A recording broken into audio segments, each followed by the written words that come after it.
Continuando, né? Em relação ao objeto ainda.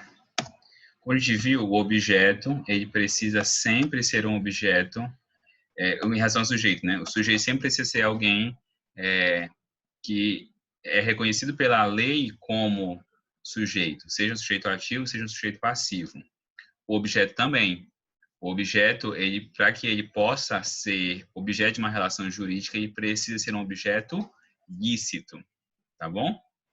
O objeto precisa ser definido precisa ser reconhecido pelo ordenamento jurídico como um objeto lícito. Não existem direitos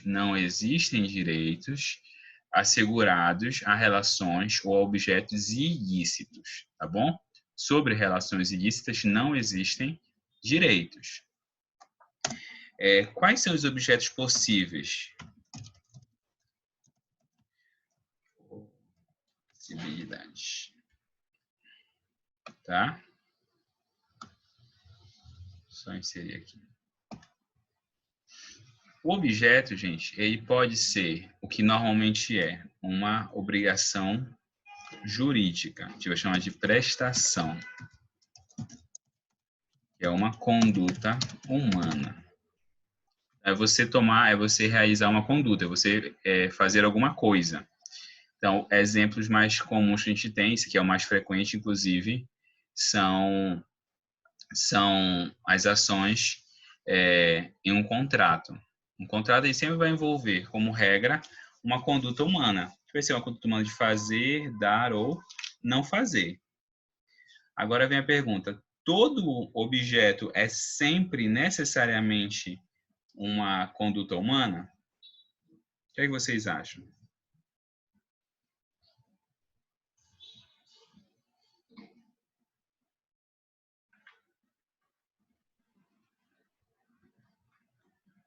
O que vocês me dizem? Todo objeto é sempre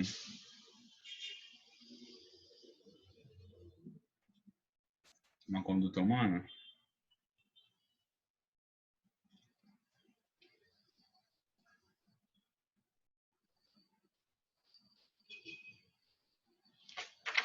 Ah, tá fechado aqui o chat, deixa eu abrir.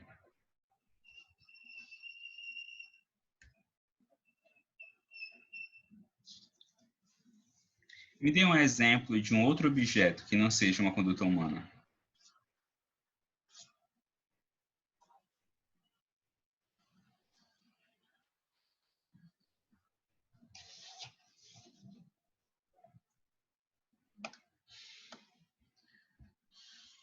Gente, o objeto ele pode ser um poder sobre uma coisa, tá? Ele pode ser uma exigência de uma conduta humana, mas ele pode ser uma coisa. O que é isso? É um poder sobre um bem corpóreo. Esse aqui talvez fique um pouquinho mais difícil de vocês imaginarem, mas o exemplo mais próximo da gente é a propriedade. A propriedade, por exemplo, eu sou o proprietário do meu celular. Aí a pergunta eu exijo com base nisso algo de alguém? Não. O meu direito à propriedade do meu celular é o direito que eu tenho de fazer com ele o que eu quiser, sem que ninguém se meta. Tá entendendo? Eu não exijo algo de alguém. Eu simplesmente exerço poder sobre ele e faço com ele o que eu quiser. São os chamados, a gente vai chamar aqui, direitos reais. Reais por causa do latim res, que é coisa, tá bom? Então, direito sobre coisas, poder que eu posso exercer sobre bens corpóreos. E isso pode ser também, Tainá, propriedade sobre o gado, é um direito sobre coisas. Vocês vão ver, e sempre tem aqui um momento chocante para alguns, para o direito, um animal é uma coisa, ele é um bem corpóreo, um animal é uma coisa. Então, meu poder sobre um animal é um direito sobre uma coisa. O objeto dessa relação é uma coisa. Tá bom? Eventualmente, a gente tem como objeto uma pessoa. Professor, uma pessoa, esse objeto é o exemplo clássico das relações familiares. Nas relações familiares, um direito que vocês vão ver chamado poder familiar é um poder que eu exerço sobre uma pessoa. Por exemplo, o poder que o pai tem sobre um filho é um direito? O que é que vocês dizem?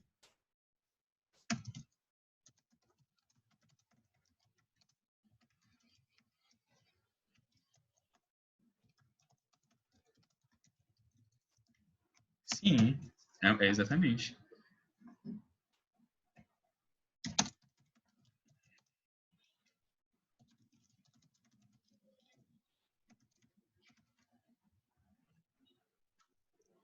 Aqui é exemplo, contrato. Tá bom? Esse é um objeto que tem como característica ser sobre uma pessoa. Então, os pais têm o poder sobre os filhos. Os filhos, nesse caso, não são os sujeitos, eles são os objetos da relação. Então, por exemplo, vocês vão ver lá, busca e apreensão de menor.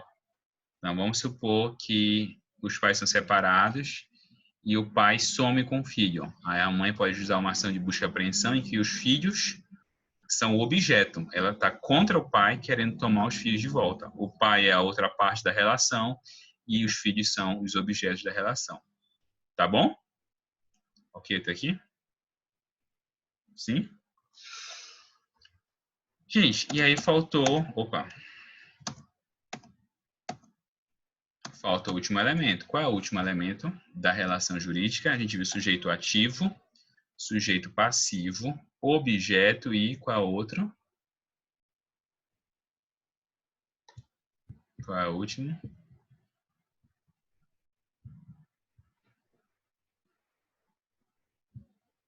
Hein? Chama-se vínculo jurídico. O que é o vínculo jurídico? É o elemento que dá o caráter coercitivo e obrigatório à relação.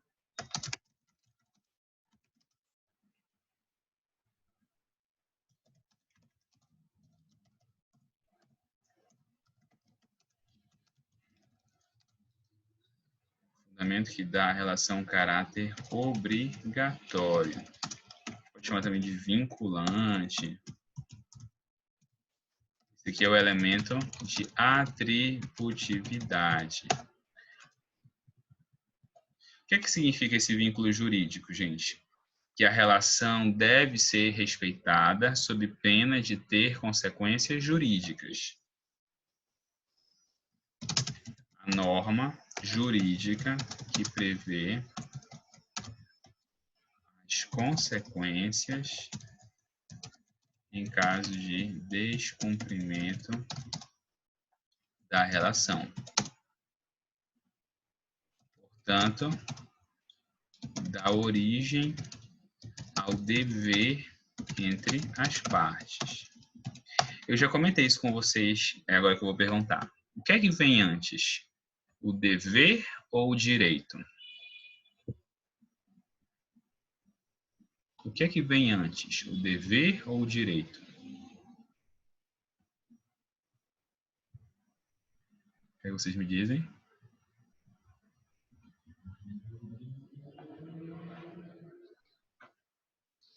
Pode chutar, se vocês não sabem, chutem.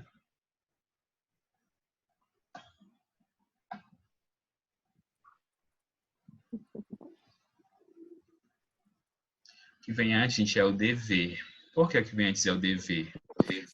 Porque é necessário que alguém tenha a obrigação perante você para que então você possa exigir algo dela. Você não pode exigir algo de alguém que não tem dever nenhum.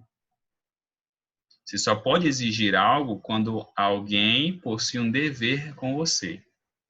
Então, o que vem antes é o dever. Por isso, a gente sempre fala aqui tecnicamente, embora não sei, ao longo do curso vocês vão ver de forma técnica. De forma técnica, primeiro nasce o dever. Depois de nascer o dever, você fala no direito. Porque o que é o direito? É você poder exigir o dever de alguém. É você exigir que alguém cumpra o seu dever, que alguém cumpra as suas responsabilidades. Deixa eu dizer assim, né, de uma forma mais simples. Como consequência da origem, como consequência da origem do dever, esse vínculo cria o direito subjetivo do sujeito ativo ou passivo. Quem é que tem o direito subjetivo? Quem é que tem o direito subjetivo? Bora, vou até tirar essa palavra aqui para não confundir vocês. Quem tem o direito aqui? O sujeito ativo ou o sujeito passivo?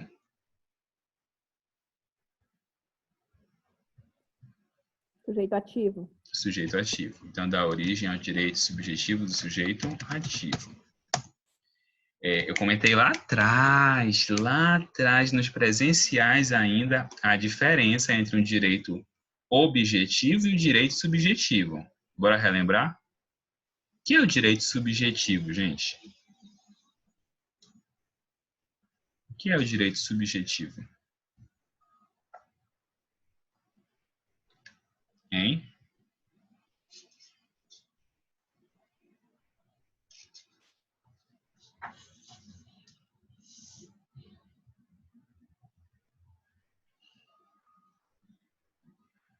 Não, já esqueceram mesmo? E direito subjetivo é aquele direito das partes em uma relação. O direito objetivo é o direito previsto na norma, por exemplo. No nosso país, matar alguém é crime. Isso é o direito objetivo, é quando está previsto na norma. O direito subjetivo é quando existe em uma relação. É que diz assim, ó, fulano de tal deixa cumprir o seu direito, ou deixa cumprir o seu dever. Esses são os direitos subjetivos. Ok? Ou seja, cria o direito em uma determinada relação.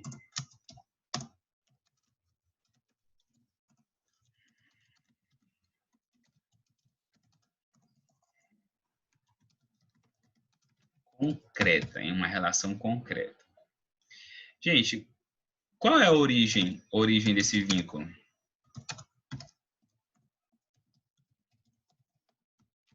Qual é a origem desse vínculo? O que vocês me dizem?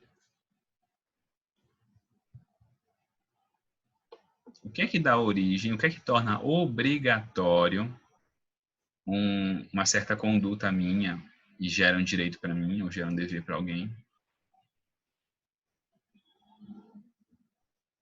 Hein? Boa, Heitor. O contrato é uma das origens, tá? A gente vai dizer assim, a vontade das partes. É a vontade, nem qualquer das partes, dos sujeitos. Ok? Nesse caso, sujeito ativo e sujeito passivo, ou pelo menos um dos dois,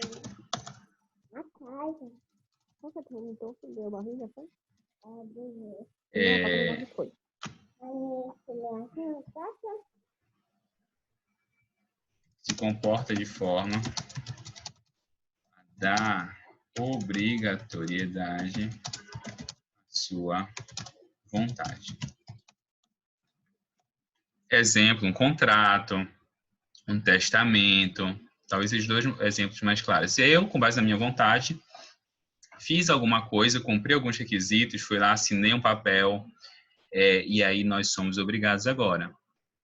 Além do contrato, qual é a outra forma de surgir uma obrigação jurídica?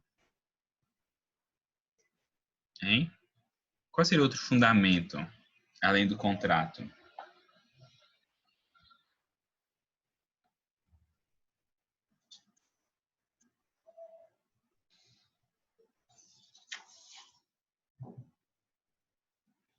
Algum outro exemplo? Quer dizer, algum outro exemplo não, outro caso?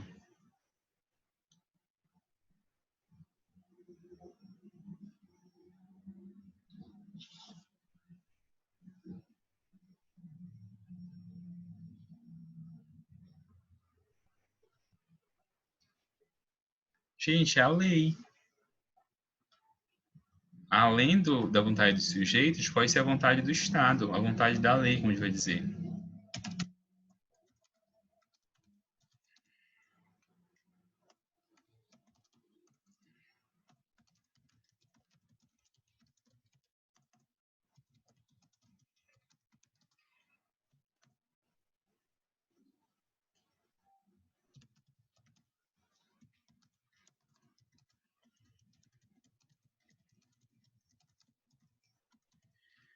Volta ao exemplo do Luiz Gustavo. O Gustavo pegou o carro e bateu na pessoa da frente, no carro da frente. Existe algum contrato entre eles? Existe um contrato ligando eles dois? Não. Por que o Gustavo vai ser obrigado a pagar o reparo do carro se não tinha contrato nenhum? Porque a lei estabelece que quem causar dano tem que reparar. Ficou claro a lógica aqui? Sim? Beleza. Gente, no direito civil, a gente vai cuidar basicamente da vontade dos sujeitos. No direito privado, tá bom? Já no direito público, a gente vai ver a vontade da lei. Professor, explique melhor isso. A gente tem duas grandes áreas no direito. As áreas em que prevalece a vontade dos sujeitos e uma outra grande área onde prevalece a vontade do Estado, a vontade da lei. Exemplo de áreas do direito onde prevalece a vontade da lei: direito penal, direito tributário, direito ambiental, são algumas áreas. Áreas onde prevalece a vontade dos sujeitos: direito empresarial, direito civil, e aqui no civil é uma área enorme. Por exemplo, direito dos contratos, direito de família, direito das obrigações, direito de propriedade. Então, essa origem do vínculo, a prevalência de uma das origens vai dar uma divisão muito importante, vai dar origem a uma divisão muito importante dentro do direito. Ok, gente? Claro até aqui?